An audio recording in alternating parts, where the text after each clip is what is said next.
Hello friends, welcome to Ratan study point channel. Friends, आज मैं आप सभी लोगों के लिए महत्वपूर्ण सामान्य अध्ययन लेके आया हूँ। आज जो हमारा टॉपिक है दोस्तों वो है भूगोल यानी कि जियोग्राफी। तो चलिए बिना देर के हम लोग शुरुआत करते हैं। आज का हमारा जो पहला क्वेश्चन है दोस्तों, यानी कि दोस्तों पहला जो क्वेश्चन है, एशिया में मछली का सर्वाधिक उत्पादन करने वाला राज्य कौन सा है। क्वेश्चन को बार बार पढ़िए दोस्तों। एशिया में मछली का सर्वाधिक उत्पादन करने वाला राज्य कौन सा है। तो आपका जवाब आपको उत्तर होना चाहिए दोस्तों चीन। यहाँ देखिए दोस्तों, एक बार फिर से पढ़िए। एशिया का मछली, यहाँ देखिए किसका दोस्तों, मछली का उत्पादन, मछली का सर्वाधिक उत्पादन करने वाला राज्य चीन है। कौन है दोस्तों, चीन है। तो आप लोग उत्तर लिख लीजिए चीन। इसका राइट आंसर होगा दोस्तों चीन। अब देखिए, अब एक तो मैंने बहुत ही आसान भाषण में आप लोगों को बता दिया। अब एक पॉइंट और लिखिए, एशिया में मछली का सर्वाधिक उत्पादन करने वाला राज्य चीन है। ओके, क्लियर है ना। 7 पहाड़ियों का नगर किसे कहा जाता है। यहाँ देखिए दोस्तों, 7 पहाड़ियों, ओके, 7 पहाड़ियों का नगर किसे कहा जाता है। का जवाब आपको उत्तर होना चाहिए दोस्तों रोम। इसका जो आंसर होगा दोस्तों रोम, लिख लीजिए रोम। अब देखिए इसको याद कैसे करना है, एक पॉइंट और लिख लीजिए। रोम 7 पहाड़ियों का नगर कहा जाता है। 7 पहाड़ियों का नगर किसे कहा जाता है दोस्तों, रोम।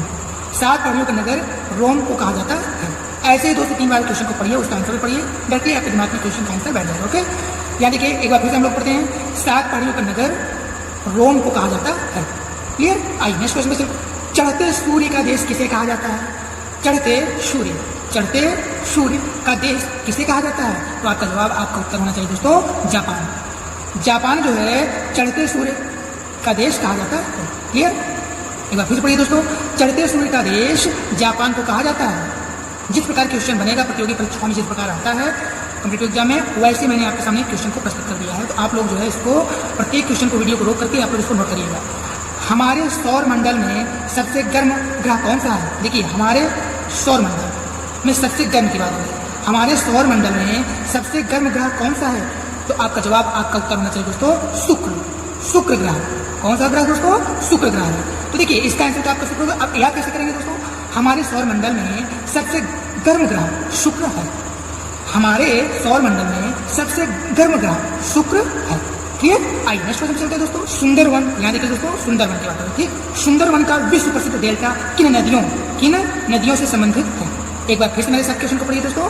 सुंदरवन का विश्व प्रसिद्ध डेल्टा किन नदियों से संबंधित है। तो आपका जवाब, आपको उत्तर होना चाहिए दोस्तों गंगा ब्रह्मपुत्र। इस प्रश्न का उत्तर क्या होगा दोस्तों, उसको लिखिए Ganga Brahmaputra is the right answer. तो यहाँ देखिए इसको हम लोग कैसे पढ़ेंगे प्रतियोगी परीक्षाओं में, कॉम्पिटिटिव एग्जाम में कैसे क्वेश्चन बनता है। एक तो ये बन गया, एक और लिखिए, सुंदरवन का विश्व प्रसिद्ध डेल्टा गंगा ब्रह्मपुत्र नदियों से संबंधित है। क्लियर। आइए नेक्स्ट क्वेश्चन, विश्व की सबसे गहरी समुद्री गर्त कौन सी है। विश्व की सबसे गहरी समुद्री गर्त कौन सी है। तो आपका आंसर, आपका जवाब होगा दोस्तों चैलेंजर इस क्वेश्चन का राइट आंसर होगा। ओके, मैं कहना चाहता हूँ विश्व की सबसे गहरी समुद्री गर्त चैलेंजर है। ओके, जैसे प्रतियोगी परीक्षाओं में आएगा वैसे एक बार ये क्वेश्चन लिखा हुआ है, विश्व की सबसे गहरी समुद्री गर्त कौन सी है। तो आपका उत्तर, आपका जवाब होगा दोस्तों चैलेंजर। ओके, आइए नेक्स्ट क्वेश्चन में चलते हैं दोस्तों। सैंडविच, क्या लिखा है दोस्तों, सैंडविच द्वीप किसका पुराना नाम है। यहाँ देखिए दोस्तों क्या दिया है, सैंडविच द्वीप किसका पुराना नाम है, मतलब ओल्ड नेम। ओके, सैंडविच द्वीप किसका पुराना नाम है। तो आपका जवाब, आपका उत्तर होगा दोस्तों हवाई द्वीप। इस क्वेश्चन का आंसर क्या होगा दोस्तों, हवाई द्वीप। लिख लीजिए, नोट कर लीजिए अच्छे प्रकार से। सैंडविच द्वीप किसका पुराना नाम है। तो आपका जवाब, आपका उत्तर होगा दोस्तों हवाई द्वीप। आप कैसे पढ़ेंगे इसको, एक पॉइंट और लिख लीजिए, सैंडविच द्वीप हवाई द्वीप का पुराना नाम है। क्लियर। आइए नेक्स्ट क्वेश्चन पूछे, भारत का प्राचीनतम पर्वत कौन सा है। भारत का प्राचीनतम पर्वत कौन सा है। तो आपका जवाब, आपका उत्तर होना चाहिए दोस्तों अरावली पर्वत। कौन सा दोस्तों, अरावली पर्वत। Very most important for all competitive exam this question. ये सभी प्रतियोगी परीक्षाओं के महत्वपूर्ण है। सारे क्वेश्चन को मैंने पढ़ाया, लेकिन ये क्वेश्चन मैंने कई बार देखा, ये रिपीटेड क्वेश्चन है। भारत का प्राचीनतम पर्वत कौन सा दोस्तों, प्राचीनतम पर्वत कौन सा है। तो आपका जवाब, आपका उत्तर होगा दोस्तों अरावली पर्वत। अब देखिए इसको और किस प्रकार याद करेंगे, भारत का प्राचीनतम पर्वत अरावली पर्वत है। क्लियर। आइए नेक्स्ट क्वेश्चन चलते हैं दोस्तों। भारत में मरुस्थल की राजधानी किसे कहा जाता है। यहाँ देखिए दोस्तों किसकी बात हो रही है, मरुस्थल की राजधानी।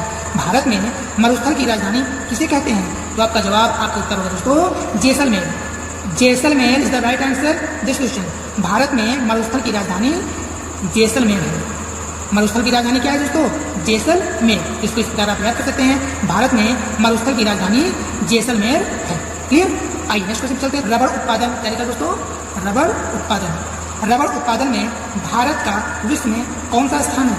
मतलब भारत का विश्व में रबड़ उत्पादन का कौन सा स्थान है। तो आपका जवाब, आपका उत्तर होगा दोस्तों चौथा। रबड़ उत्पादन में भारत का विश्व में चौथा स्थान है। इस प्रकार भी याद कर सकते हैं। एक तो ये आपका लिखा है, इसको ऐसे भी लिख लीजिएगा। रबड़ उत्पादन में भारत का विश्व में कौन सा स्थान है, तो आपका आंसर, आपका जवाब, आपका उत्तर होगा दोस्तों चौथा। और किस प्रकार पढ़ेंगे, रबड़ उत्पादन में भारत का विश्व में चौथा स्थान है। क्लियर। आइए नेक्स्ट क्वेश्चन पे चलते हैं। विश्व का सबसे ऊंचाई वाला जलप्रपात, विश्व का सबसे ऊंचाई वाला जलप्रपात कौन सा है, तो आपका जवाब, आपका उत्तर होगा दोस्तों एंजिल। एंजिल क्या होगा दोस्तों, यहाँ देखिए मैं नोट कर दे रहा हूँ, एंजिल। ओके, क्या होगा दोस्तों एंजिल, मैं बोल दे रहा हूँ, यहाँ पे लिखा हुआ है विश्व का सबसे ऊंचाई वाला जलप्रपात कौन सा है, तो आपका जवाब, आपका उत्तर होगा दोस्तों एंजिल। इसको आप यूँ याद कर सकते हैं, विश्व का सबसे ऊंचाई वाला जलप्रपात एंजिल है। ओके, आइए नेक्स्ट क्वेश्चन चलते हैं दोस्तों। विश्व का सबसे ठंडा स्थान कौन सा है, विश्व का सबसे ठंडा स्थान कौन सा है, तो आपका जवाब, आपका उत्तर होगा दोस्तों ओस्तोप इज द राइट आंसर। विश्व का सबसे ठंडा स्थान ओस्तोप है। ओके, आइए नेक्स्ट क्वेश्चन चलते हैं। नील नदी का वरदान किस सभ्यता को कहा जाता है, ठीक है दोस्तों, नील नदी का वरदान किस सभ्यता को कहा जाता है, तो आपका जवाब, आपका उत्तर होगा दोस्तों मिस्र की सभ्यता। किसकी सभ्यता दोस्तों, मिस्र की सभ्यता is the right answer this question. नील नदी का वरदान मिस्र सभ्यता को कहा जाता है। क्लियर। आइए नेक्स्ट, भारत में सबसे बड़ा रेगिस्तान, सबसे बड़ा रेगिस्तान कौन सा है, तो आपका जवाब, आपका उत्तर होगा दोस्तों थार। भारत में सबसे बड़ा रेगिस्तान थार है। ओके, थार रेगिस्तान है दोस्तों, इसको आप यूँ याद कर सकते हैं, भारत में सबसे बड़ा रेगिस्तान थार रेगिस्तान है। क्लियर।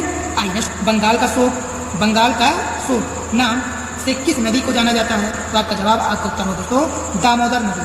इसका आंसर क्या हो दोस्तों, दामोदर नदी। तो आप इसको यूँ याद कर सकते हैं, बंगाल का शोक नाम से किस नदी को, तो किस की जगह आप लोग क्या रखेंगे, दामोदर नदी। तो बंगाल का शोक नाम दामोदर नदी से जाना जाता है। क्लियर। सफेद हाथियों का देश, सफेद हाथियों का देश किसे कहा जाता है, यहाँ देखिए दोस्तों सफेद हाथियों की बात हो रही है। ओके, सफेद हाथियों का देश किसे कहा जाता है, तो आपका जवाब, आपका उत्तर होगा दोस्तों थाईलैंड। थाईलैंड को सफेद हाथियों का देश कहा जाता है। तो जिस प्रकार यहाँ पर लिखा है ऐसे भी याद कर सकते हैं। और एक का जो मैं बता रहा हूँ, थाईलैंड को सफेद हाथियों का देश कहा जाता है, या फिर इसको यूँ याद कर सकते हैं, सफेद हाथियों का देश थाईलैंड को कहा जाता है।